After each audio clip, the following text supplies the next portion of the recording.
Welcome back students. Hello everyone. Our political science course class 9 students chapter first पर हम लोग discussion कर रहे हैं what is democracy and Y democracy. Previous class में students आप लोगों ने स्टोरी ऑफ पाकिस्तान के ऊपर स्टोरी ऑफ पाकिस्तान के ऊपर हम लोगों ने डिस्कशन किया था और समझा था कि डेमोक्रेसी में जो फाइनल डिसीजन मेकिंग पावर होती है वो इलेक्टेड बाय द पीपल, यानी ये जो जनता के द्वारा जो चुने हुए रिप्रेजेंटेटिव्स होते हैं उनके पास होनी चाहिए स्टूडेंट्स। ओके, तो प्रीवियस क्लास में हम लोगों ने उस फीचर को जाना था, फाइनल डिसीजन मेकिंग पावर जनता के शासक के पास होनी चाहिए। और आज की क्लास में टुडे क्लास में हम न्यू फीचर्स के बारे में डेमोक्रेसी के डिस्कस करेंगे students. So let's forward. About me students, I am Sasi Mitra Moore, Faculty of Social Science at TD Public School, Aliganj, ETA students. Let's forward now. So students, आज का जो हमारा feature है free and fair election, कि elections free and fair होने चाहिए, साफ सुथरे हों, यानी कोई भी उसमें धोखाधड़ी ना हो चुनाव में, क्योंकि इलेक्शंस डेमोक्रेसी का सबसे इम्पोर्टेंट फीचर है। लोकतंत्र में चुनाव जो जनता को अधिकार दिए गए हैं वो बहुत ही फेयर एंड फ्री होने चाहिए, उसमें किसी भी तरह की कोई धोखाधड़ी माल प्रैक्टिस वगैरह नहीं होनी चाहिए। और भी अदर चीज़ें जो इलेक्शंस को प्रभावित करती हैं, जो चुनावों को प्रभावित करती हैं, जो इफ़ेक्ट करती हैं, हम उस पर आज डिस्कशन करने जा रहे हैं। तो आज हम स्टार्ट करते हैं स्टूडेंट्स स्टोरी ऑफ मैक्सिको पर हम लोग डिस्कशन करेंगे और बहुत ही डीपली डिस्कशन आज के टॉपिक पे हम लोग करेंगे इमरजेंसी पीरियड इन इंडिया। जब भारत में आपातकाल लगा उस समय की जो प्राइम मिनिस्टर श्रीमती इंदिरा गांधी जी ने लगाया, स्टोरी ऑफ मैक्सिको के बाद उस पर डिस्कशन होगा students, free and fair elections को समझने के लिए। Story of Mexico. Since 1930 Mexico hold elections after every 6 years to elect its president students. Since 1930 students, Mexico में 1930 तक Mexico hold elections after every 6 year. Mexico में हर 6 साल में, एवरी 6 ईयर में प्रेसिडेंट इलेक्शन होते थे, यानी राष्ट्रपति के चुनाव मैक्सिको में हर 6 साल में कराए जाते थे। Okay students. Country never underwent military और डिक्टेटर रूल, यानी देश कभी भी मिलिट्री रूल और डिक्टेटर रूल के उसमें कभी भी नहीं गया, वहाँ पे कभी भी सैन्य शासन या तानाशाही नहीं आई, डिक्टेटर रूल नहीं आया और ना ही मिलिट्री रूल आया। मिलिट्री रूल यानी जिस तरीके से पाकिस्तान में परवेज़ मुशर्रफ का रूल था, तो इस तरीके से कभी भी मैक्सिको में नहीं हुआ। मैक्सिको में हर 6 साल में 1930 तक चुनाव हो रहे थे, कोई प्रॉब्लम नहीं थी। अनटिल 2000 तक, यानी 2000 पीरियड तक, every election was one by a party called PRI। सन 2000 तक होता क्या था कि मैक्सिको में जितने भी चुनाव होते थे वो चुनाव, एवरी इलेक्शन, हर चुनाव was one by a party, एक पार्टी चुनाव जीतती थी जिसका नाम था PRI, यानी institutional revolutionary party. Institutional revolutionary party, ये पार्टी एवरी इलेक्शन को विन करती थी, हर चुनाव को जीत जाती थी। ओके स्टूडेंट्स, ऐसा क्यों? देखिए, opposition parties did contest elections, जो भी विरोधी दल थे, जो विपक्ष था, अपोजिशन पार्टीज जो थी, वो इलेक्शंस तो लड़ते थे, इलेक्शन में कॉन्टेस्ट करते थे, भाग लेते थे, but never manage to win, लेकिन उनको कभी जीत हासिल नहीं होती थी। ओके स्टूडेंट्स, यानी मैक्सिको में अपोजिशन पार्टीज इलेक्शन में पार्टिसिपेट करती थी लेकिन उनको विन नहीं मिलती थी, यानी वो जीत नहीं पाते थे। Let's forward students. The PRI uses many dirty tricks. देखिए इलेक्शंस में, डेमोक्रेसी में क्या होता है, गवर्नमेंट चेंज होती रहती है। कहीं ना कहीं जनता के पास ये राइट होता है कि अगर वो लगता है गवर्नमेंट गुड वर्क नहीं कर रही है तो वो the PRI uses many dirty tricks. जो PRI पार्टी थी वो इलेक्शन को विन करने के लिए डर्टी ट्रिक्स का इस्तेमाल करती थी। किस तरीके से, कौन सी गलत तरीक़ों का प्रयोग करती थी चुनाव को जीतने के लिए, such as shifting of polling booth at the last minute. अंतिम समय पर पोलिंग बूथ को शिफ्ट कर देना।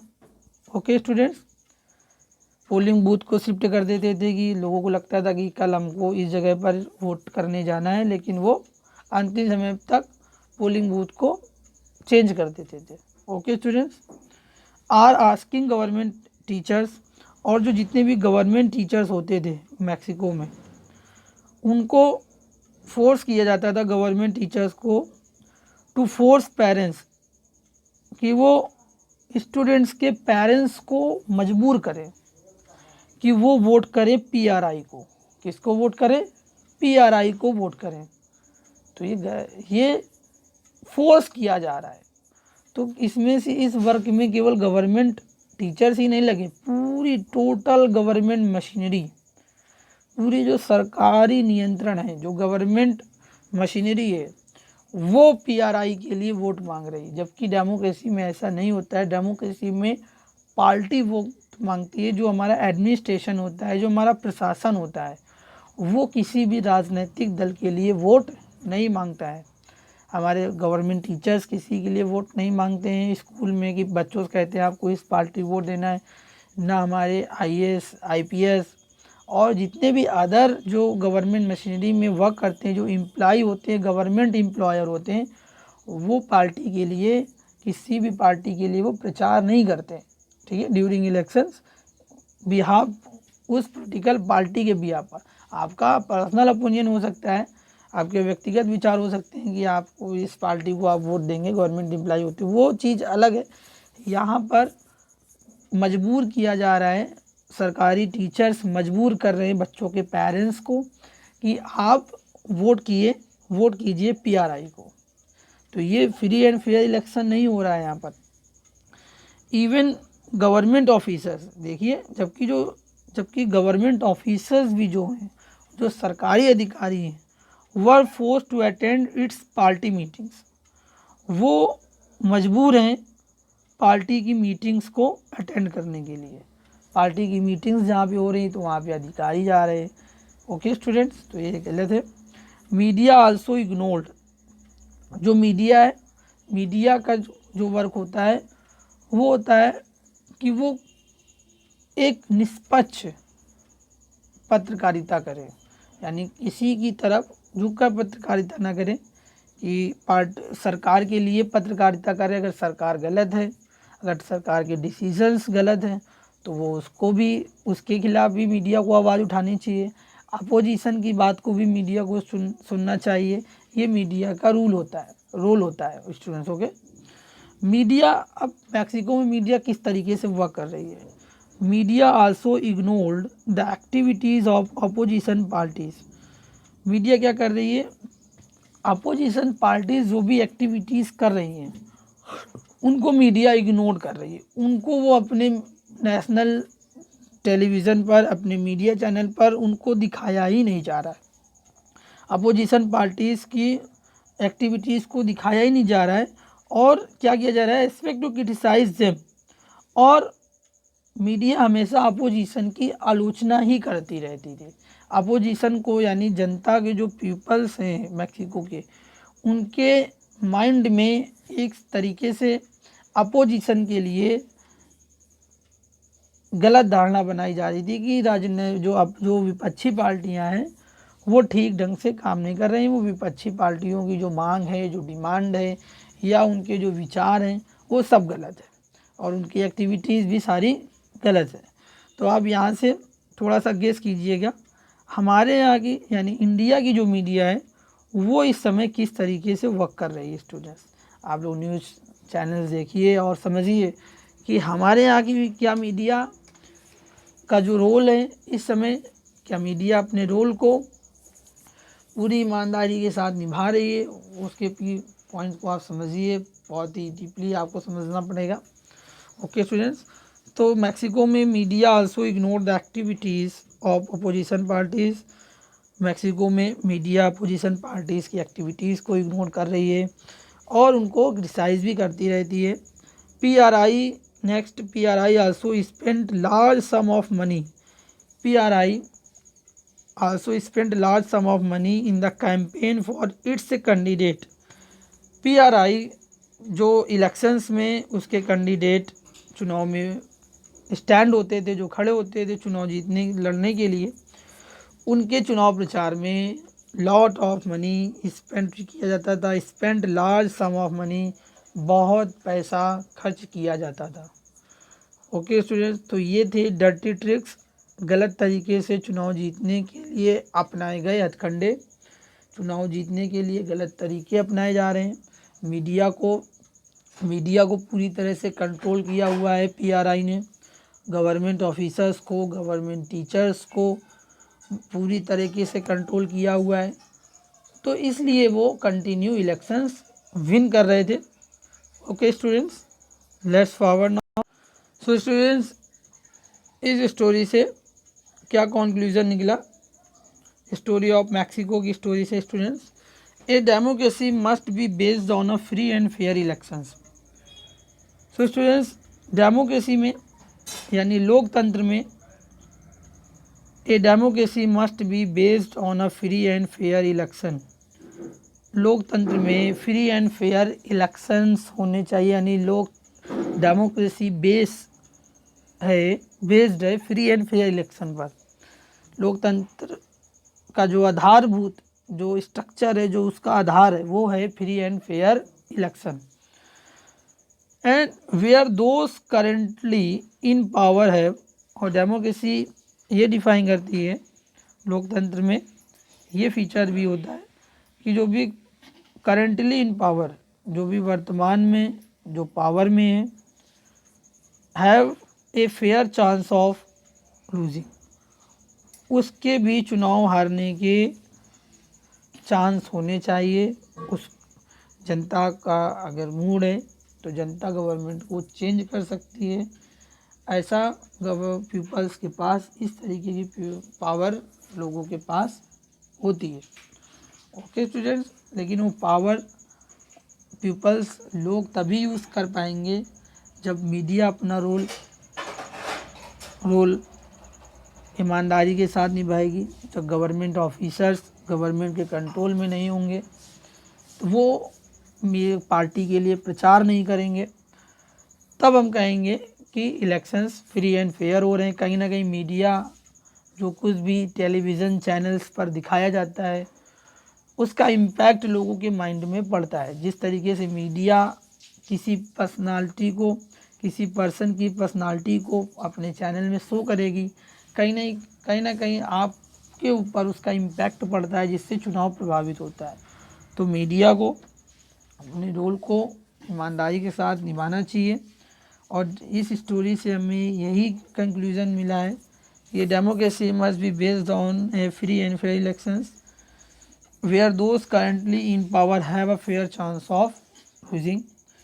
कि जो प्रेजेंट में जो भी पावर में है उनके भी चुनाव हारने के, जीतने के इक्वल चांस हो जितना कि अपोजिशन के हैं, और अपोजिशन के भी उतने ही इक्वल चांस, बराबर मौके हों चुनाव जीतने के जितने की रूलिंग पार्टी के। Okay students, let's forward now.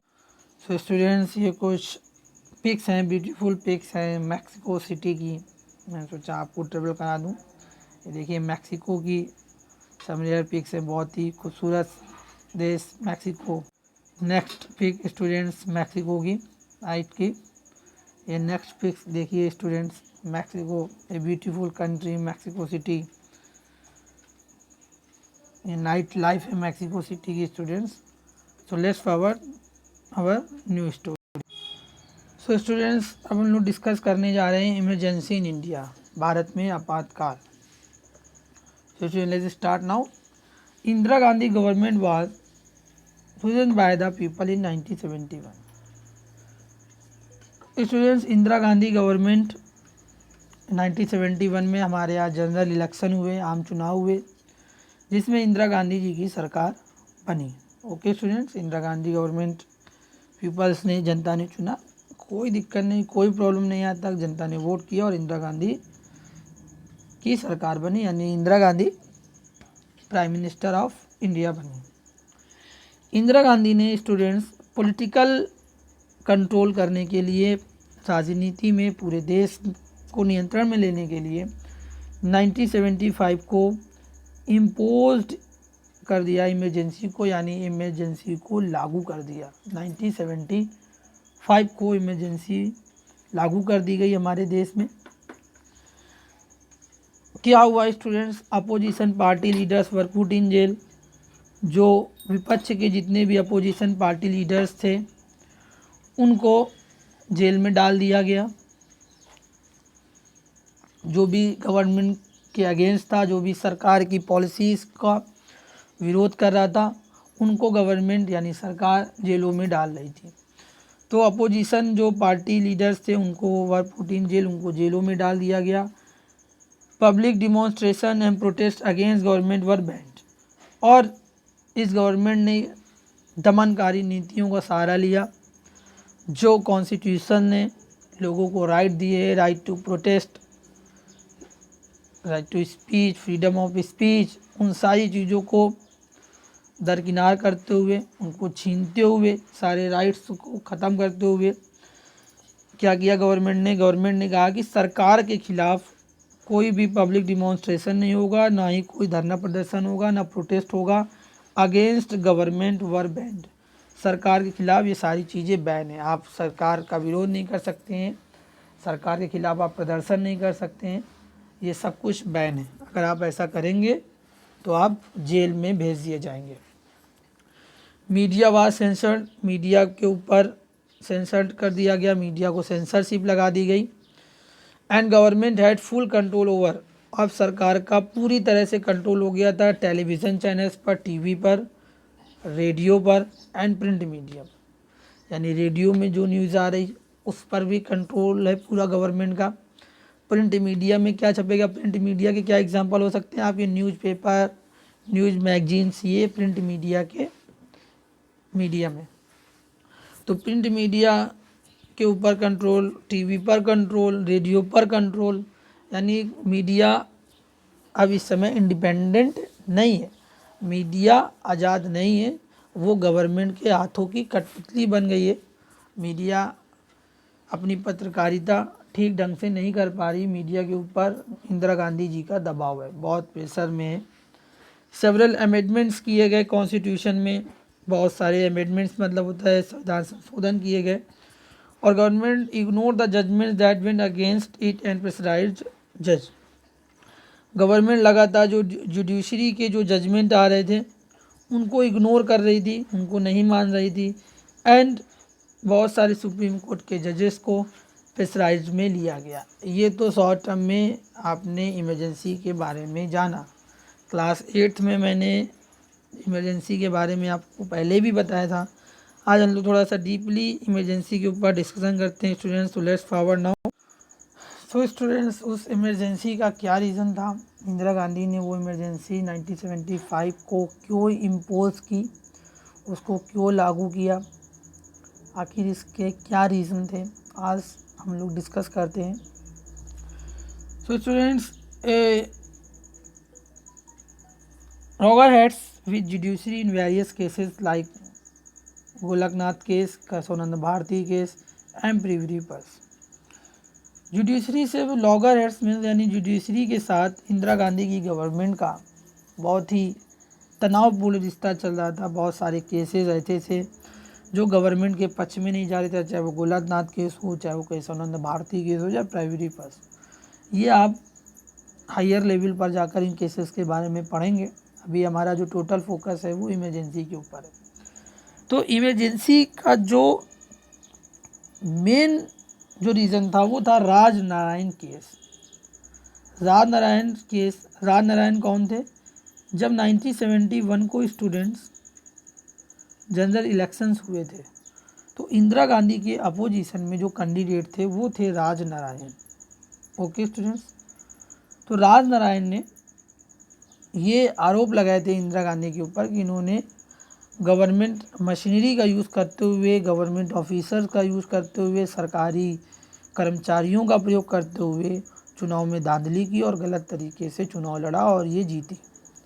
तो इन्होंने इलाहाबाद हाई कोर्ट में इसको लेकर इन्होंने केस कर दिया और उस केस का रिज़ल्ट वो आया 12 जून 1975 को, यानी 12 जून 1975 को उस केस का रिज़ल्ट आया। तो इस केस को जाना जाता है राजनारायण केस के नाम से। तो Allahabad high court ruled against the PM for electoral mall practice in 1971 election.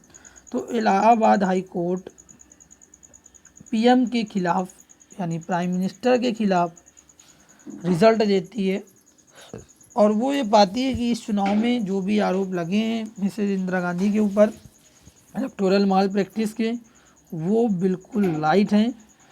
गलत तरीके से इंदिरा गांधी जी ने चुनाव जीता है। और इलाहाबाद हाई कोर्ट का क्या जजमेंट आया कि disqualified as a member of Lok Sabha. Allahabad high court ने उनको मेंबर ऑफ लोकसभा से डिसक्वालीफाइड करार दिया, अयोग्य करार दिया कि आप मेंबर ऑफ लोकसभा नहीं रह सकती। And Baird her for contesting again for 6 year. यहाँ पे बैन है, यहाँ पे तो बेयर्ड वर्ड आया है। बैन यानी प्रतिबंध कर दिया अगले 6 वर्ष तक चुनाव लड़ने पर। तो ये जजमेंट था, बहुत ही इम्पोर्टेंट जजमेंट था इलाहाबाद हाई कोर्ट का। जजमेंट को आप याद रखिएगा। Disqualified as a member of Lok Sabha, member of Lok Sabha से उनको अयोग्य घोषित किया गया कि आप मेंबर ऑफ पार्लियामेंट नहीं रह सकते। और आप जानते हैं जब कोई मेंबर ऑफ पार्लियामेंट नहीं होगा तो वो प्राइम मिनिस्टर कैसे हो सकता है, ये आपने क्लास 8 में पढ़ा हुआ है। तो मेंबर ऑफ पार्लियामेंट होना ज़रूरी है प्राइम मिनिस्टर के लिए, या किसी भी पार्लियामेंट का मेंबर होना इम्पॉर्टेंट रखता है। And Baird her form contesting again for 6 year, और अगले 6 सालों तक चुनाव लड़ने पर उनके प्रतिबंध कर दिया गया।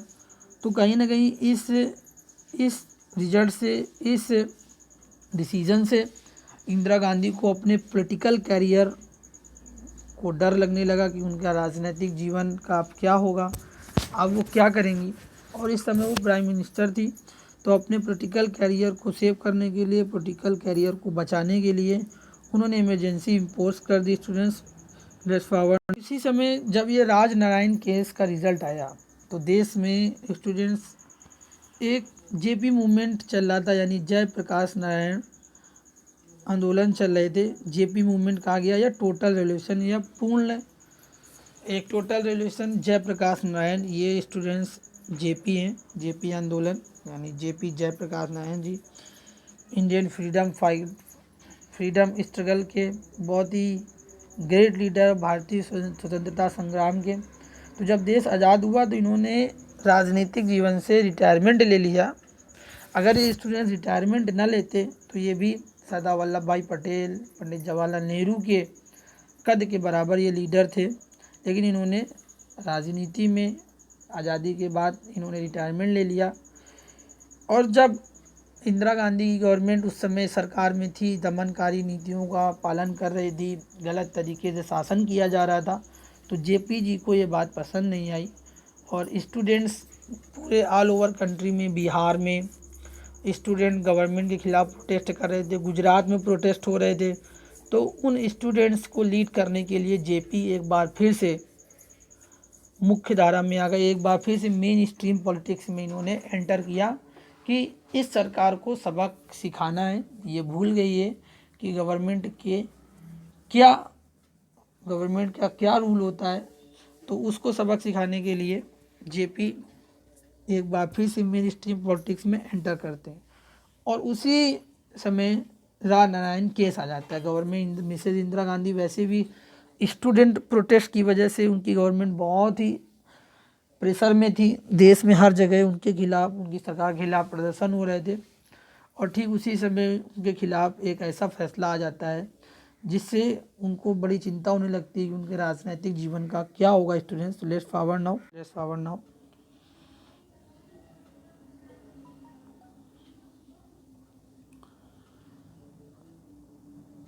सो स्टूडेंट्स, ये जो पिक आप देख रहे हैं ये है मिसेस इंदिरा गांधी की।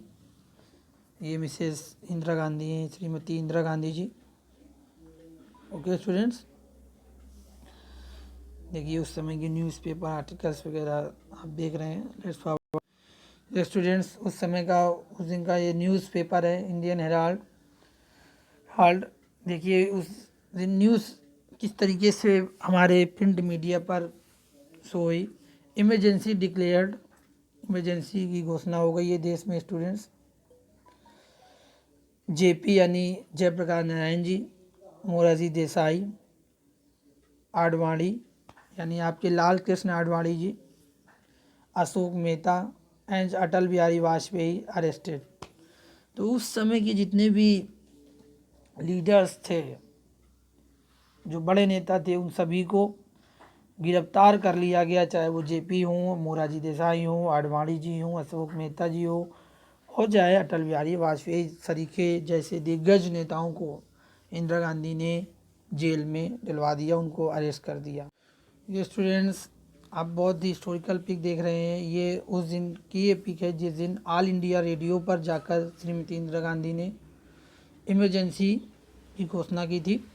ओके स्टूडेंट्स, तो ये Mrs Indira Gandhi all India radio के स्टूडियो में जाकर ये देश को संबोधित कर रही हैं, एड्रेस कर रही हैं नेशन को। Let's forward. So students, harsh measures of emergency में किस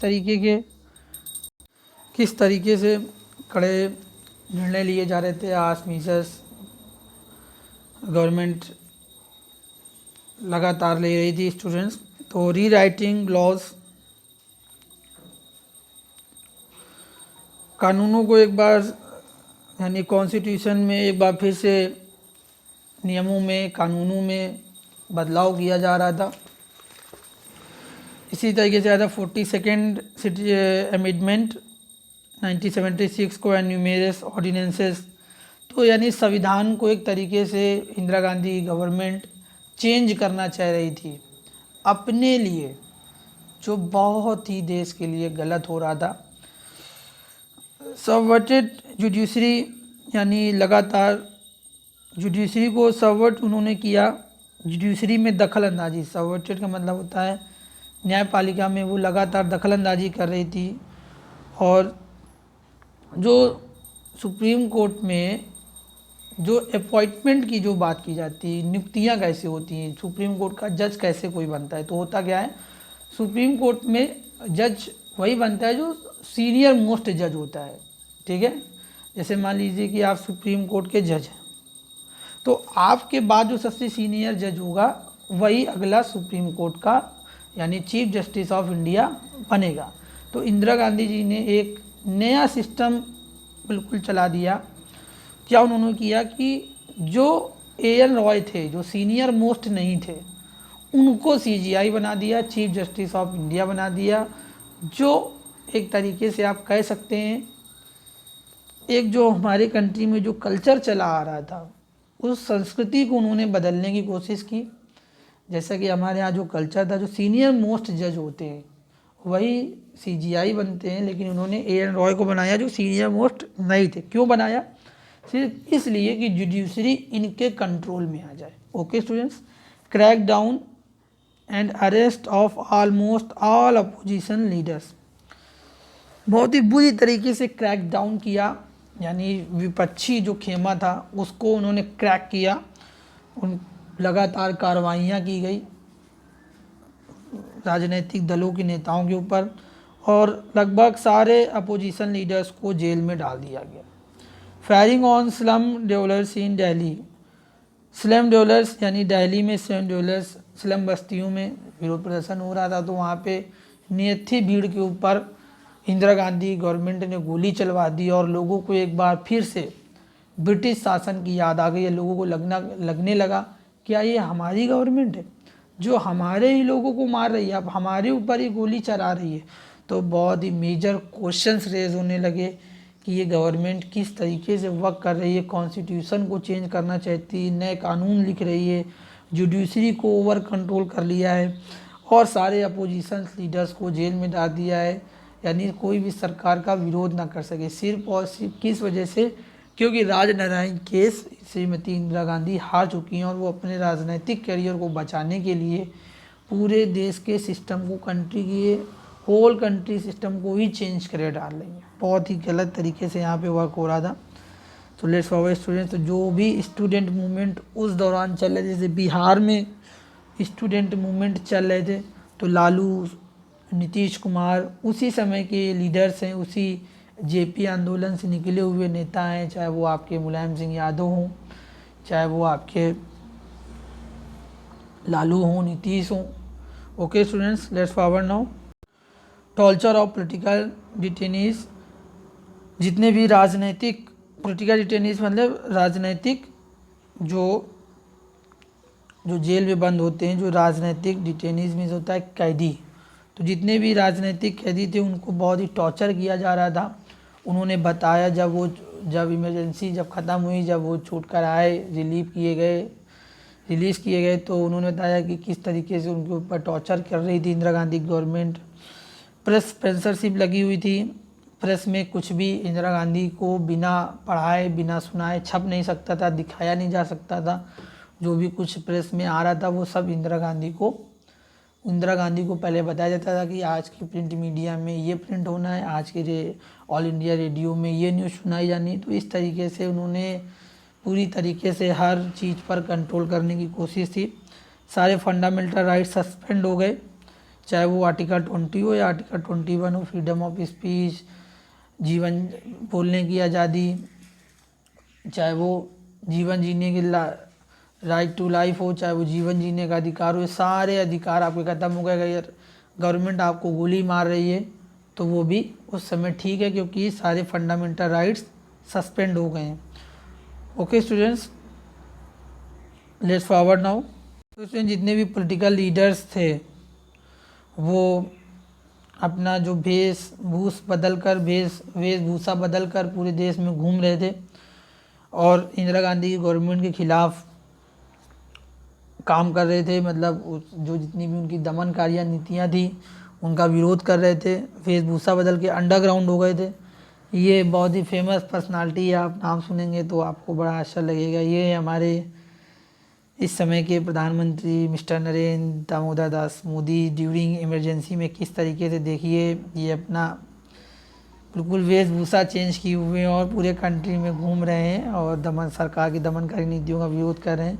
तो हमारे प्राइम मिनिस्टर हैं, किस तरीके से देखिए पगड़ी पहने हुए हैं, ब्लैक कॉगर्स लगाए और किस तरीके से दाढ़ी वाड़ी पंजाबी रूप रख के।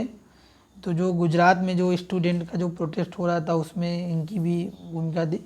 तो ये हमारे देश के प्रधानमंत्री during emergency. Okay student, let's forward now. Student, controversial, तो ये जो भी इमरजेंसी इन्होंने इम्पोज की बहुत ही कंट्रोवर्शियल थी, क्योंकि पीएम यानी जो भी हमारी जो प्राइम मिनिस्टर थी उन्होंने Indira Gandhi mainly to retain political control, राजनीतिक कंट्रोल के लिए, पॉलिटिकल कंट्रोल के लिए देश में इमरजेंसी को लागू किया था।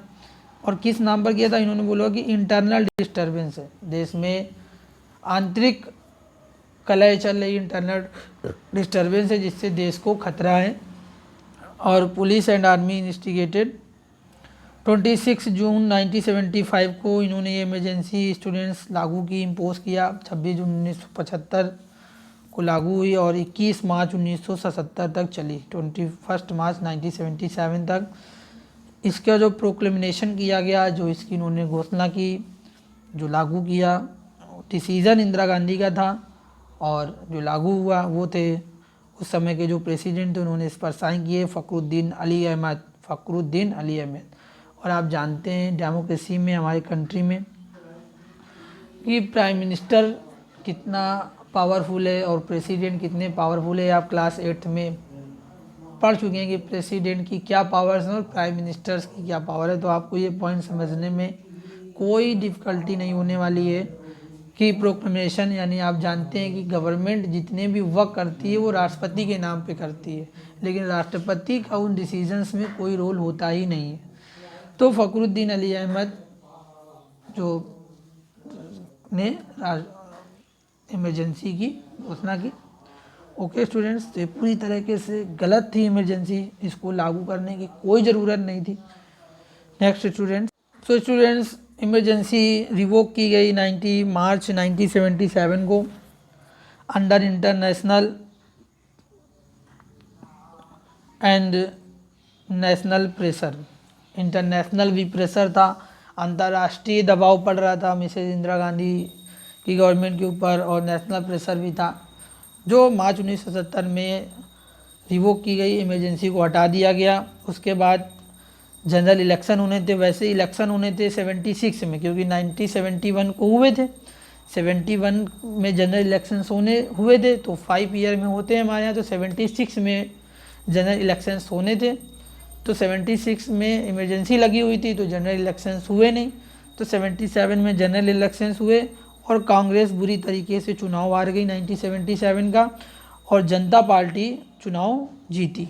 ठीक है, जनता पार्टी एक कॉलिशन ग्रुप था, ठीक है, सॉरी कॉलिशन नहीं, सॉरी स्टूडेंट, अलायंस ग्रुप था, एक अलायंस ग्रुप उन लोगों ने बनाया था, यानी छोटी छोटी राजनीतिक दलों का एक गठजोड़ था, अलायंस ग्रुप बनाकर इसका नाम रखा गया जनता पार्टी। तो जनता पार्टी बाद में आगे चल के जो आप देख रहे हैं भारतीय जनता पार्टी और जेडीयू नीतीश कुमार की पार्टी, या बहुत सारी जो छोटी छोटी पार्टियां थी इसी जनता दल से निकली, जो आज अलग अलग राज्यों में शासन कर रही हैं पार्टियां। तो मोरारजी देसाई इस गवर्नमेंट के प्रधानमंत्री बने जनता पार्टी के। शाह कमीशन, उन्होंने एक आयोग की स्थापना दी जिसका नाम था Shah commission, constituted by new government.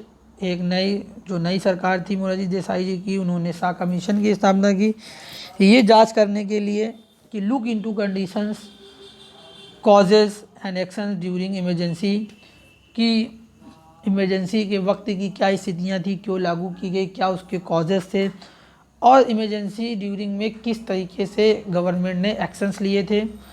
और जब तक को शाह कमीशन की रिपोर्ट आती तब तक को जनता पार्टी की सरकार गिर जाती है, और कोई भी क्रेडिबल रीज़न, तो वो तो जब बाद में जब ये रिपोर्ट आई तो क्या फाउंड किया गया, कोई भी क्रेडिबल रीज़न नहीं था, कोई भी कारण नहीं था इमरजेंसी को इम्पोज करने का। तो इमरजेंसी को इम्पोज करने का जो डिसीज़न इंदिरा गांधी जी का था वो पूरी तरह से गलत था, और उन्होंने कहीं ना कहीं लोकतंत्र को ख़त्म करने का पूरा प्रयास किया। उस समय लोकतंत्र को उन्होंने ख़त्म कर दिया था देश से। देश में उस समय आप कह ही नहीं सकते हैं कि डेमोक्रेसी थी, उस समय तो डिक्टेटरशिप थी मिसेज इंदिरा गांधी की, तानाशाही रूल चल रहा था मिसेज इंदिरा गांधी का। तो उन्होंने लोकतंत्र का गला घोटा, कोई भी क्रेडिबल रीज़न नहीं आया। ओके स्टूडेंट, तो ये हमारे देश के लोकतंत्र में अभी तक जितनी भी हमने यात्रा की है 26 जनवरी 1950 के बाद, जब से हमारा देश का संविधान लागू हुआ, उसके बाद से ये हमारे देश के लोकतंत्र के ऊपर एक काला धब्बे के समान है इमरजेंसी पीरियड। इसके लिए मिसेज इंदिरा गांधी को ही दोषी माना जाएगा, उन्होंने जो इस तरीके का डिसीज़न लिया। तो इसका कोई क्रेडिबल रीज़न नहीं था, बिना कोई कारण के देश को एक आपातकाल में उन्होंने इमरजेंसी में झोंक दिया। Okay students, let's forward now. So students, ये देखिए श्रीमती इंदिरा गांधी आपके लेफ़्ट में और आपके राइट में मिसेज प्रियंका गांधी वाड्रा। तो ये इनकी कौन है आप बताइएगा कमेंट करके। मिसेज इंदिरा गांधी का प्रियंका गांधी के साथ क्या रिलेशन है, बिल्कुल देख लीजिए किस तरीके से एक दूसरे का फेस बिल्कुल मिलता जुलता है। तो राहुल गांधी, प्रियंका गांधी, मिसेस सोनिया गांधी, राजीव गांधी एक ही फैमिली के सभी लोग हैं, पंडित जवाहरलाल नेहरू। सो स्टूडेंट्स, ये हैं मिसेस आपकी इंदिरा गांधी और ये इधर हैं Mrs Priyanka Gandhi Vadra. Okay students, तो आप कमेंट करके बताएंगे मिसेस इंदिरा गांधी से मिसेस प्रियंका गांधी का क्या रिलेशन है। Next, let's forward now. इस इमरजेंसी की स्टोरी से या Mexico conclusion of the story, इस स्टोरी से हमें क्या सीखने को मिला, क्या रिजल्ट निकला कि एक डेमोक्रेटिक जो गवर्नमेंट होती है, democratic government rules within limits set by constitutional law and citizen rights, कि एक लोकतांत्रिक सरकार को शासन करना चाहिए किसके लिमिट में, जो भी संविधान में जो लिमिट सेट की गई हैं, जो भी कानून संविधान में लिखे गए हैं, उन्हीं कानूनों के आधार पर, उन्हीं रूल्स एंड रेगुलेशन के अकॉर्डिंग गवर्नमेंट को वह करना चाहिए। संविधान के नियमों और कानूनों का पालन करते हुए सरकार चलानी चाहिए और सिटीजन्स राइट और लोगों के अधिकारों को रिस्पेक्ट करनी चाहिए। कहीं ना कहीं Mrs Indira Gandhi constitutional law है, रूल्स एंड रेगुलेशन है, जुडिशरी की भी अपनी पावर से उसके डिसीजंस को माना जाता है, तो उस डिसीजंस को ना मान के उन्होंने कहीं ना कहीं कॉन्स्टिट्यूशन के रूल्स एंड रेगुलेशन की धज्जियाँ उड़ाई, उसके संविधान ना मानने का काम किया और इमरजेंसी इम्पोज करके नागरिकों के बोलने की आज़ादी, प्रोटेस्ट करने का राइट, जीवन जीने का अधिकार, ये सारे फंडामेंटल राइट्स भी उन्होंने ख़त्म कर दिए। तो इस स्टोरी का यही स्टूडेंट कंक्लूजन है, ये फीचर डेमोक्रेसी का, ये हमको यहाँ से क्या शिक्षा मिलती है कि democratic government rules within limits, कि एक डेमोक्रेटिक गवर्नमेंट को शासन करना चाहिए कॉन्स्टिट्यूशनल लॉ के लिमिट में, संविधान के कानूनों और नियमों के उसके अकॉर्डिंग करना चाहिए, उसके लिमिट में रहकर करना चाहिए और नागरिकों के राइट्स की, उनके फंडामेंटल राइट्स की रिस्पेक्ट करते हुए शासन करना चाहिए। यहाँ पर दोनों ही जगह इंदिरा गांधी गवर्नमेंट फेल थी स्टूडेंट्स। तो आज का टॉपिक यहीं पर स्टूडेंट्स एंड होता है। मुझे पूरी होप है, मुझे पूरी आशा है कि आपको आज की क्लास का जो भी डिस्कशन लेक्चर था वो आपको समझ में आया होगा। आपके नोट्स आपको प्रोवाइड हो जाएंगे, आपके नोट्स आपको मिलेंगे, जो नोट्स में मैंने लिखा है वही आपको अपनी नोटबुक में डाउन करना है। Okay students, so let's forward now. So students, thank you for today discussion lecture। तो आपकी स्टोरीज से मुझे पूरी आशा है कि आपको पूरा लेक्चर समझ में आया होगा। आप अपने फेयर नोटबुक में अपने नोट्स को मेंटेन करके रखिए, क्योंकि ये ऑनलाइन क्लासेस आपकी लॉन्ग पीरियड तक चलेंगी ड्यूरिंग कोविड-19 एपिडेमिक की वजह से, महामारी की वजह से। So thank you students, very very thank you.